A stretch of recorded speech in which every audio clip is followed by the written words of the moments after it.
প্রথমত পোশাক শ্রমিকদের যে অসন্তোষগুলো, এখানে বকেয়া বেতন এবং হচ্ছে ছাঁটাইয়ের যে ঘটনা, এই ঘটনা হচ্ছে সব থেকে গুরুত্বপূর্ণ। মানে এখন সব থেকে বড় ভয় হচ্ছে ছাঁটাই। কারণ একে তো শীতের মৌসুম, সোয়েটার গুলোতে ছাঁটাই হবে, কারণ শীতে কিন্তু সোয়েটারে কাজ থাকে না। সোয়েটার গুলো মানে কাজ কমে যায়, মালিকদের কাজ কমে যায়, ওরা ছাঁটাই করে দেয়। এই শ্রমিকগুলো হচ্ছে পরবর্তীতে এই টাইমগুলোতে ইজি বাইক গুলো বা হকারি করে করে জীবিকা নির্বাহ করে। তো আর গার্মেন্টস গুলোতে এখন হচ্ছে যে বেতন মজুরির যে আলাপটা ছিল, এবারে সরকার যে 23 তারিখে গত 23 তারিখে আসি যে বসলো, ওইখানে ওরা মালিক, শ্রমিক এবং হচ্ছে সরকার, তিন পক্ষ বসে হচ্ছে এদের যে মানে 6 মাস পরে মজুরি বোর্ডের যে পূর্ণ বিবেচনা করা, এই আলাপটা তুলছে। তার মানে 3 মাস কিন্তু হয়ে গেছে এই সরকারের, আর 3 মাসের ভিতরে একটা মজুরি বৃদ্ধির একটা আন্দোলন এখানে দাঁড়ানো।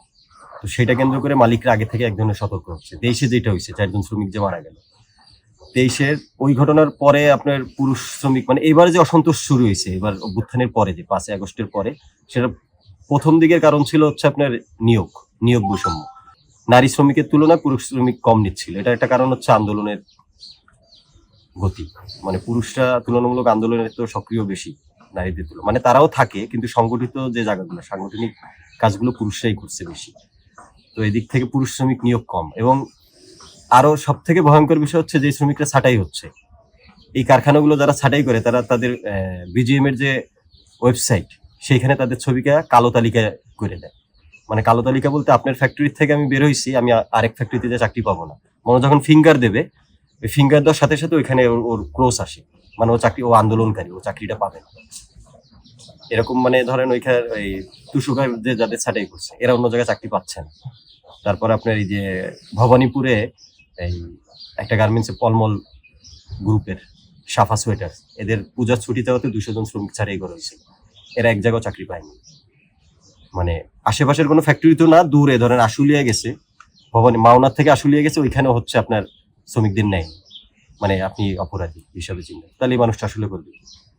আর আরো 3টা সেক্টর বলছেন, ইজি বাইক, হকার। ইজি বাইকের মানে এই লড়াইটা তো দীর্ঘদিনের লড়াই, যে আলাদা লেন করে দেওয়া, তারপর হচ্ছে আপনার বিআইটিআই থেকে লাইসেন্সের যে বিষয়টা, কারণ আপনার প্রায় 40-45 লক্ষ হচ্ছে ইজি বাইক শ্রমিক বাংলাদেশে। মানে পোশাক সেক্টরের পরে সব থেকে বড় সেক্টর হচ্ছে ইজি বাইক শ্রমিক। আর এই সংখ্যাটা ঢাকা, আশুলিয়া, কামরাঙ্গীরচর, মিরপুর এই অঞ্চলে সব থেকে বেশি।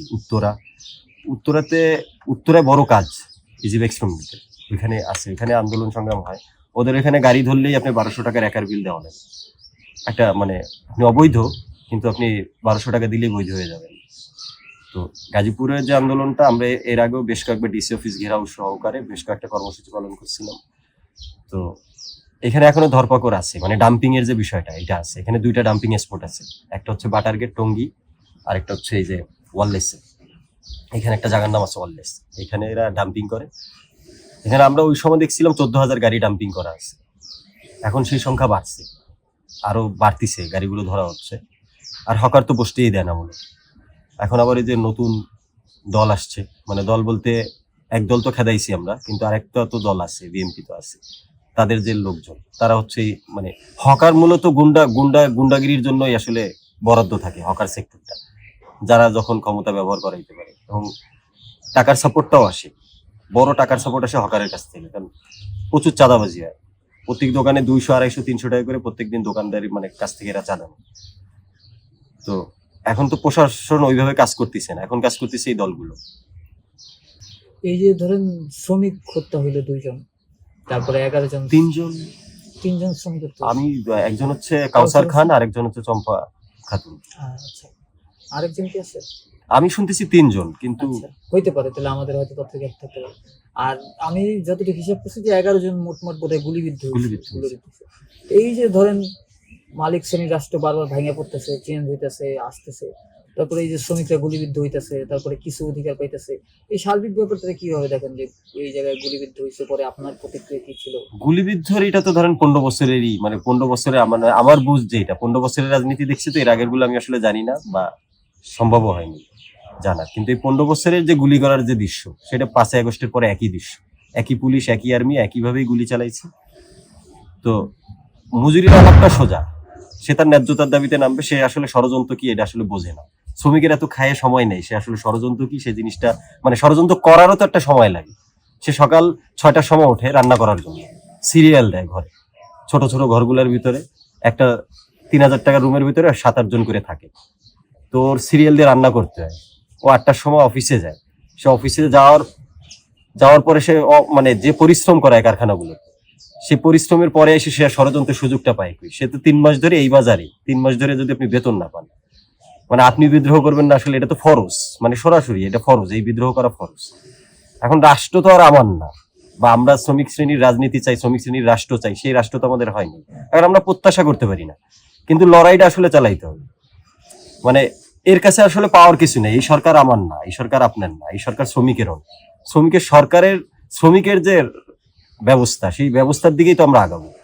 সেই কেন্দ্রিক যে যোগাযোগ বা শ্রমিকের যে দোষারোপের যে রাজনীতি, সেই রাজনীতি তো এখনো চলমান। তুষুকার কারখানায় কি হয়েছিল বা গ্রুপে ওইটা একটু বলতেন যে আপনারা 11টা দাবি দিয়েছিলেন। এরা হচ্ছে 11 দফা দাবি দিছিল। এর ভেতরে 18 দফা যে দাবি, এই দাবির মানে এই দাবির সাথে এরও মিল আছে কিছু। মানে এরা তো নিজস্ব কারখানা কেন্দ্র করে দাবি দিছে, পুরো মানে কারখানা মানে সব ইন্ডাস্ট্রিয়াল এরিয়া ধরে এরা দাবি দেন। এরা শুধু তুষুকা কেন্দ্র করে হচ্ছে এরা দাবি দিছে। তো এর ভিতরে 11 দফা দাবি মানে মালিক পক্ষ মাইনে নেয়। শুধু তুষুকা না, এখানে আরো 10-15টা গার্মেন্টস একই কাহিনী হয়েছে। মালিক দাবি মাইনে নিছে, মানে নেওয়ার 2 দিনের ভিতরে সে বলছে গার্মেন্টস বন্ধ, এবং তাৎক্ষণিক আন্দোলনকারী যে তালিকা, সেই তালিকা করে ছাঁটাই করছে। তুষুকায় ছাঁটাইয়ের শিকার হয়েছে 280 জনের মতো মানুষ। এবং এই ছাঁটাই করার পরে তারা আর পরবর্তীতে অন্য জায়গায় চাকরি পাবে না, মানে পাবে না তো আসলে পাবেই না, মানে সে তো নিষিদ্ধ, সে তো আর চাকরির বিষয়ে অন্য জায়গায় সুযোগও নেই। আচ্ছা, আন্দোলনকারী শ্রমিকরা হচ্ছে চাকরি পায় না, নিষিদ্ধ, সরাসরি নিষিদ্ধ। এটা আসলে ওই কালো তালিকা থাকে, মানে আপনি যখন ফিঙ্গার দিবেন গার্মেন্টস অন্য জায়গায় যে চাকরির জন্য তো আপনি ফিঙ্গার দেওয়া লাগে, দিলেই আপনার ওই ওয়েবসাইটে কম্পিউটারে ভাইসে ওঠে।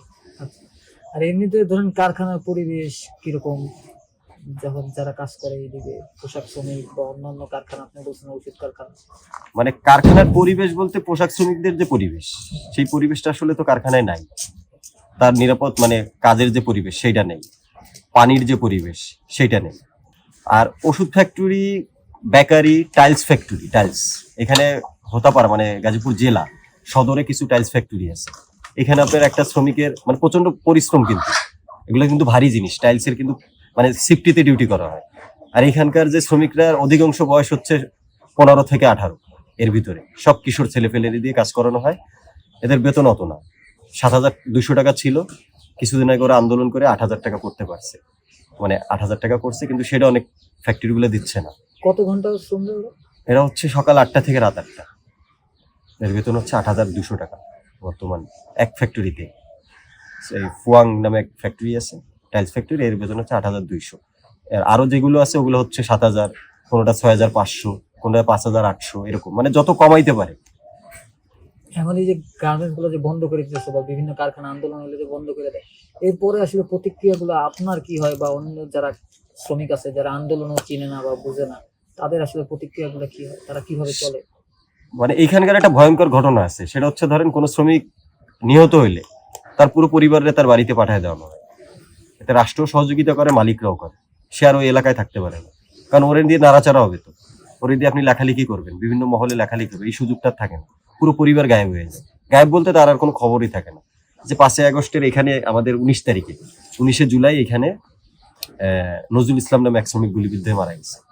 ওনার পরিবারে নিয়ে এখানে বিএনপির যে নেতারা, তারা হচ্ছে মামলা দেওয়া হয়েছে, মানে আওয়ামী লীগ নেতাদের নামে মামলা দেওয়া হয়েছে, বন্দুক ঠেকায় তাদের তুলে নেওয়া হয়েছে। এবং তার স্ত্রী হচ্ছে 5 দিন পরে সে চাকরি নিছে, স্বামী মারা যাওয়ার 5 দিন, মানে শোকও কাটাইতে পারেনি, 5 দিন পরে সে চাকরি নিছে। এই চাকরি নেওয়ার 1 সপ্তাহের ভিতরে তার পুরো পরিবারের এই যে সে তো হুমকি মনে করছে, ভয় পেয়েছে, পিস্তল দিয়ে তুলে নিয়ে যে মামলা দেওয়া হচ্ছে, মামলা বাণিজ্য যেটা বলা হয়। আওয়ামী লীগের নেতা নামে মামলা দিলে সে তার যে টাকা পয়সা নেওয়া যাবে, ডিল করা যাবে। সে সিরাজগঞ্জ চলে গেছে পুরো পরিবার।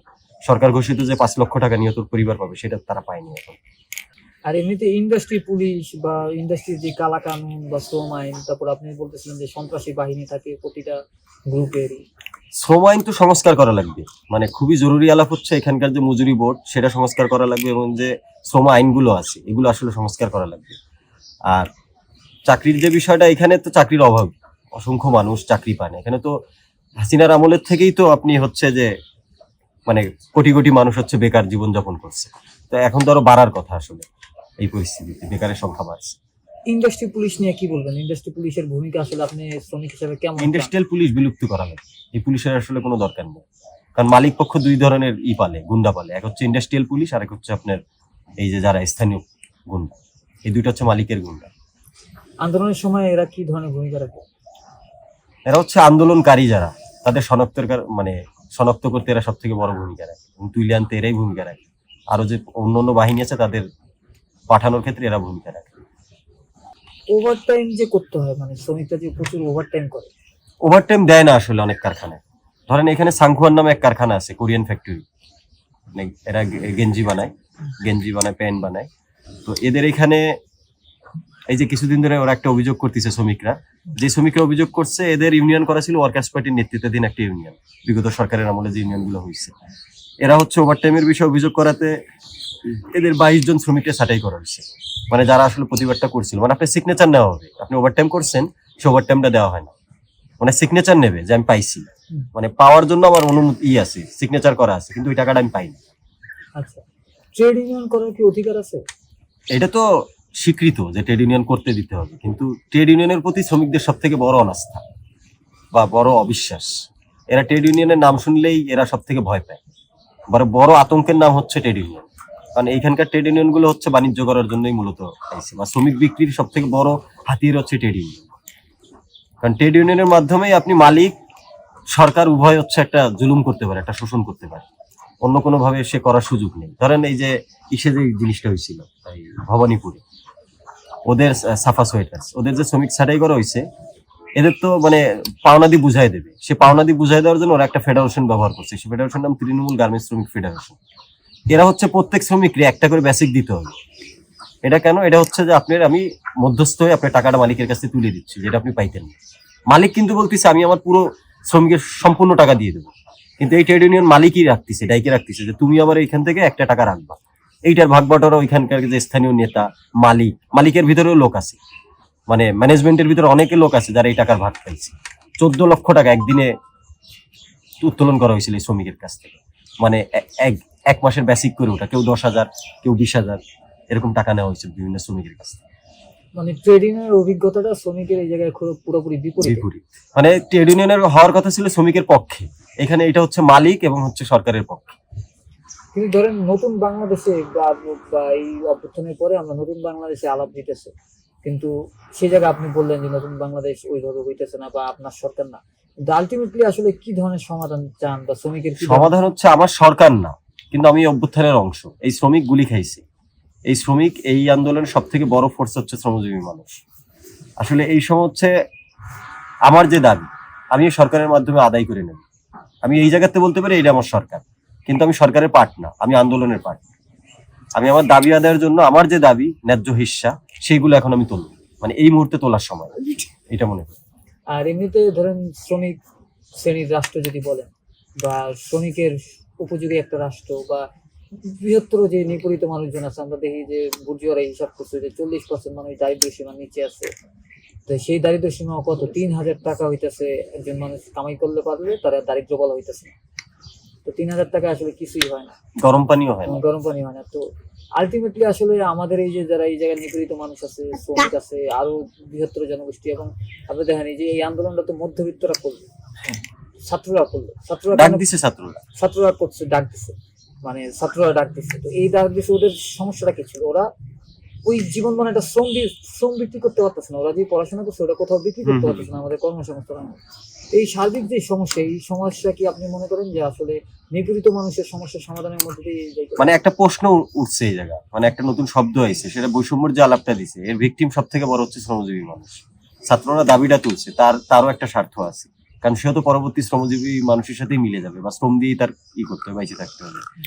এইখানে যে বৈষম্যের যে আলাপটা, এই বৈষম্যের আলাপটা সব থেকে যে মানুষগুলোর পক্ষে যায় বা শিকার যে ভিকটিম যে মানুষগুলো, তারা একটা নতুন লড়াইয়ের একটা উপাদান পেয়েছে। 24 আমাদের এই শ্রমিকগুলার আসলে সচেতন করছে। এখন হচ্ছে আমরা যারা শ্রমিক শ্রেণীর রাজনীতি চাই বা শ্রমিকের ন্যায্যতা চাই, তাদের রাজনীতির এখন একটা বড় সুযোগ, বড় মানে রাজনৈতিক শূন্যতা হচ্ছে এখানে। সেই শূন্যতায় আসলে আমাদের গ্রিপ করার সময় এখন। শ্রমজীবীদের যে ন্যায্যতা, সেই ন্যায্যতার দাবিতে তারা এখনই মানে প্রতিরোধ করে তোলার সময়। মানে এই সুযোগটা আসলে আসবে না আসলে এটা শেষ হয়ে গেলে আগামী 30 বছর এই সুযোগ আর নাও আসে, বা 100 বছর হইতে পারে। 90 পরে তো 90 থেকে যে ধরেন 34 বছর পরে আবার একটা সুযোগ আসলো, সেই সুযোগটা 50 বছর হইতে পারে। মানে এটা পিছাই দেবে এই সুযোগ যদি হাতছাড়া হয়ে যায়। এখন আপনি কিভাবে শ্রমিকদের মধ্যে একজন ধরেন আপনি নেতা হিসেবে বা আপনি জুলাই অভ্যুত্থানের সময় একজন সংগঠক হিসেবে, ছাত্ররা যেমন নিজেদের সমন্বয় পরিচয় দিতেছে, তো শ্রমজীবী মানুষের তো এরকম পরিচয় নাই, কিন্তু তাদের মধ্য থেকেও আসলে সংগঠিত করছে, নয়তো 15,000 20,000 শ্রমিক মাঠে নামে নাই, এত শ্রমিক গুলি করে মরে নেই।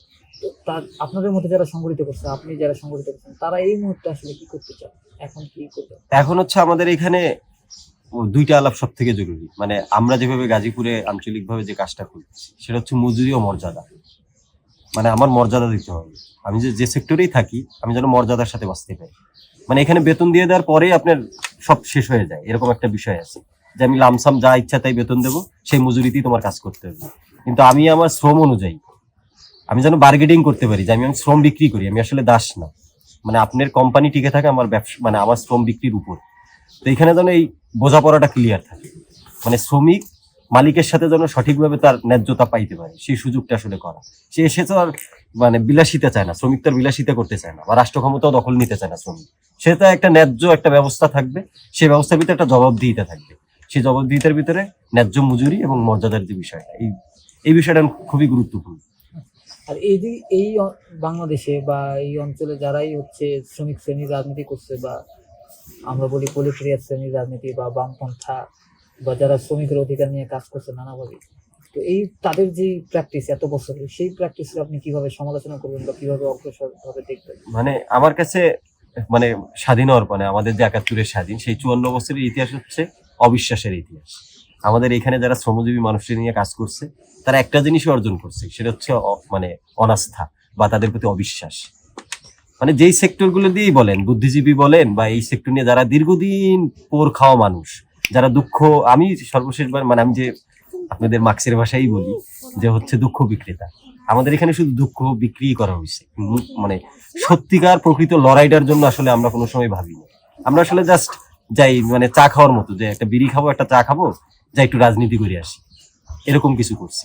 কিন্তু সত্যিকার যে লড়াই, এই যে ঢাকা শহর কেন্দ্র করে এর আশেপাশে যে শহরগুলো, আমি যদি শ্রমিক বিপ্লবী চাই, শ্রমিক শ্রেণীর রাজনীতি চাই, আমার সারা বাংলাদেশে পঞ্চগড়ে থানা কমিটির আমার দরকার নেই, খুলনা ওয়ার্ড কমিটির আমার দরকার নেই। আমার দরকার ছিল ঢাকার আশেপাশে যে মানুষগুলো তাদের সংগঠিত করা। কারণ ঢাকা কেন্দ্র করেই তো শ্রমজীবী মানুষের আখড়া, ঢাকা টিকে আছে শ্রমজীবী মানুষের উপর কেন্দ্র করে। সেই শ্রমজীবী মানুষই জানে না তার রাস্তা কোনটা। আমাদের যারা শ্রমিক নিয়ে ভাবে, আমাদের শিক্ষক, আমাদের বুদ্ধিজীবী, যারা শ্রমজীবী রাজনীতি প্রতিষ্ঠিত করতে চায়, একটা আকাঙ্ক্ষা রাখে, এরা হচ্ছে ঢাকার থেকে বেরো। এই যে বস্তির থেকে একজন রিক্সাওয়ালা ধরে নিয়ে যাওয়া, একজন পোশাক শ্রমিক ধরে নিয়ে যায়, তার সোনো পাউডার মাইখে যে এলিট বানানোর যে কালচার, এটা পাল্টাইতে হবে। আপনি শ্রমিকের এলাকায় এলিট হয়ে আসেন, সমস্যা নেই। আপনি গান যে গান ঢাকায় করেন সে গান এসে শ্রমিক অঞ্চলে করেন, 10টা মানুষ বাড়বে, 50টা মানুষ বাড়বে। কবিতা করেন না ঢাকায় বসে বসে, সেই কবিতাগুলো রাস্তায় আসেন, শ্রমিকজীবী মানে শ্রমিক অঞ্চলে এসে করেন। ছুটির পরে কারখানা গেটে কবিতার আয়োজন করেন, গান করেন কারখানা গেটে। এত এত গিটারিস্ট উদ্যানে আছে, ঢাকা বিশ্ববিদ্যালয়ে আছে, বিভিন্ন শিক্ষা, জাহাঙ্গীরনগরে তো পুরোটাই কালচারাল এরিয়া। ঢুকুক না, শিল্পাঞ্চলগুলোতে ঢুকুক। মানে এখন জরুরি কাজই হচ্ছে এইটা। আমরা যারা চিন্তা করি তারা শিল্পাঞ্চল ঢুকুক। তার মানে কি আপনি যারা আছে শ্রমিক নিয়ে কাজ করতেছে বিশ্ববিদ্যালয়গুলোতে বা বামপন্থীরা যারা শহরে আছে, যারা ছাত্র রাজনীতিও করতেছে, চিন্তাশীল, এরাই তো প্রজন্ম, আমাদের প্রজন্ম। এই ছাত্রের ডাকেই তো শ্রমজীবী মানুষরা এক হয়। এখানে আমাদের উত্তরে এক ভাই আছে, ওনার নাম হচ্ছে মোশারফ। আমাদের উত্তরাদি ইজিবেক নিয়ে আমরা আন্দোলন করছিলাম, ওখানে উনি ভালো ভূমিকা পালন করছিলেন। উনি একটা কথা বলতো যে এখানে আইনুল ভাই নামে এক ভদ্রলোক আছে, আমাদের গণসংহতি করেন, মানে সমর্থক করে না। তো ওনারে দেখলে উনি বলে মঙ্গল গ্রহের প্রাণী, মানে খুব মোটা, বড় লোক, টাকা পয়সাওয়ালা, হাফ প্যান্ট পরে আসে প্রোগ্রামে, স্বাস্থ্যবান। তো এই যে মঙ্গল গ্রহের প্রাণীগুলো আসলে এরা একটু শক্তি পায়, ভরসা পায়। এরা মনে করে শ্রমিকের বৈশিষ্ট্য যেটা, যে তার পক্ষে কেউ ডাক দেওয়ার লোক আসুক। শ্রমিককে সংগঠিত করার কিছু নেই, সে অল টাইমই সংগ্রামের ভিতরে থাকে, সে সংগঠিত অবস্থায় থাকে, শুধু ডাক দেওয়ার মানুষের অভাবই যায়। যেই ডাকগুলো আমরা সভা সেমিনারে দিই, যেটা দেওয়ালের ওই পাশে আর যায় না। আচ্ছা, একদিন আন্দোলনের ঘটনা বলতেছিলেন যে ছাত্ররা অভ্যুত্থানের আগে, এটা হচ্ছে 4 তারিখের 4 আগস্ট সম্ভবত। হ্যাঁ, আমরা হচ্ছে চৌরাস্তায় আমরা তো লিফলেটিং করছিলাম শ্রমিকদের আমরা মজুরি 25,000 টাকা মজুরির দাবিটা তুলছিলাম ওই সময়, ওই যে হাসিনা পতনের আন্দোলনেই ওই সময় আমরা এটা উঠাইছিলাম যে আমরাও তো গুলি খাইছি। 23-এর যে আন্দোলন, শ্রমিকের যে আন্দোলন, মজুরি বৃদ্ধির যে আন্দোলন, সে মধ্যে 4 জন শ্রমিক গুলি খায় মন। এটা কবে করছিলেন লিফলেট? এটা হচ্ছে আমরা 2 তারিখ থেকে লিফলেট বিতরণ শুরু করি, মানে 1 তারিখে লিফলেট তৈরি করি, আমরা 20,000 লিফলেট বানাই এবং 1 তারিখ রাত্রে পাই, মানে 2 তারিখ সকাল থেকে আমরা বিতরণ শুরু করি। এবং 4 তারিখে জয়দেবপুরে ছাত্ররা যখন আওয়ামী লীগের লোকজনদের হটায় ওইখানে অবস্থান নিল, তখন ওরা ফোন করছিল যে আপনারা ভাই শ্রমিক নিয়ে যদি চৌরাস্তা অবস্থান করতে পারেন তাহলে আমরা মিছিলটা আগাবো, আর যদি আপনারা না মানে এই নিশ্চয়তা না দেন তাহলে আসলে আমরা শিববাড়িতেই অবস্থান করি। এখন কি ছাত্ররা ওই রকম ভাবে আমার ডাকতেছে, অপেক্ষা করে? এখন ধরেন ছাত্রদের যে বিষয়টা হয়েছে, ওটা তো একটা দাবির ভিতরে ছিল, মানে বৈষম্য নিয়ে যে দাবিতে ছিল, এখন তার যে বৈষম্য সেই জায়গায় যে থেমে গেছে। কিন্তু এই যে অসংখ্য মানুষ, আমি তো আসলে 90% মানুষের বৈষম্য নিয়ে আলাপ দেব, ছাত্রের যে আলাপটা ছিল সেটা 10%-এর আলাপ। একটা কোটা নিয়ে আলাপ ছিল না, সেটা তো সামগ্রিক সর্বজনের জন্য না। কিন্তু সেইটারই আসলে ছাত্ররা যদি চাইতো এই আন্দোলনটা সর্বজনের আন্দোলন করা সম্ভব, এখনো সম্ভব। আগামী 6 মাসও এই কাজগুলো যদি এরা করে, অবশ্যই শ্রমজীবী মানুষ এর পাশেই তো আছে। শ্রমজীবী মানুষ কিন্তু কোনো দল বোঝে না। কিছুদিন আগে জামাতের এক নেতা আমাদের এক প্রোগ্রামে আসছিল, মানে বক্তব্য দিতে শ্রমিকের মাঝে, মানে আমাদের না, মানে সেই আইছে আসলে বক্তব্য দিতে, যে আমি আপনাদের জামাতের এখানকার এই লোক, তো শ্রমিকরা তারা উঠাই দিছে, তারা খেদাই দিছে। মানে শ্রমিক কোনো দল চায় না, সে চায় তার পক্ষের লোক, সে কোনো ফেডারেশন চায় না। মানে আমরা প্রত্যেকেই তো যাই দল বিক্রি করতে, বা আমার যদি 2টা সদস্য হয়, 2টা লোক বাড়ে, এই মানে 54 বছরের যে আমাদের যে রাজনীতি, বামপন্থী রাজনীতি, এইটাই হয়েছে যে আমার পক্ষের লোক যত বাড়ে। আর আপনি ব্যক্তি জীবনে এমনিতে আন্দোলনের অভিজ্ঞতা বলেন, মানে কবে থেকে আপনি এই ধরনের আন্দোলনের সাথে যুক্ত হলেন? আমি 15 সালে পল্টনে একটা চার দোকান দিই, ওইখানে এই তোপখানা রোড, আপনাদের বামপন্থী রোড, অসংখ্য বামপন্থী নেতাদের আশ্রম, ওইটা ওই চার দোকান দিয়েই তো পিছন থেকে মিছিল যাইতো। আমার দোকানে কিছু ছিল না, মানে খালি দোকান, রোদ্রে পুড়তাম, পিছন থেকে মিছিল যাইতো, দুনিয়ার মজদুর এক হোক, লাল পতাকার মিছিল। এর আগে কোনো রাজনৈতিক চিন্তাও ছিল না, একজন মানে গান গাইতাম, গান ভালোবাসি, ক্রিকেটার হইতে চাইতাম, হয় নাই, পড়াশোনা হয়নি, এগুলো তো হয়ই না। আমাদের এখানে তো শ্রমজীবী মানুষের অনেক স্বপ্ন থাকে, তো ওইখান থেকে আসলে এই রাজনীতির প্রতি আগ্রহ তৈরি হয়, বা নিজের ওইখানে যে পল্টনে বসে যে ফেস করা চাঁদাবাজি, পুলিশের মারধর। আপনি আওয়ামী লীগের যে লোকজন, তারা মিছিলে লোক নিয়ে যেত, মিছিলে যদি না যান তাহলে আপনার 500 টাকা জরিমানা, আর নাহলে 1 সপ্তাহ দোকান বন্ধ করে রাখবেন। এগুলো তো আমরা মানে সরাসরি আমাদের উপর থেকেই গেছে।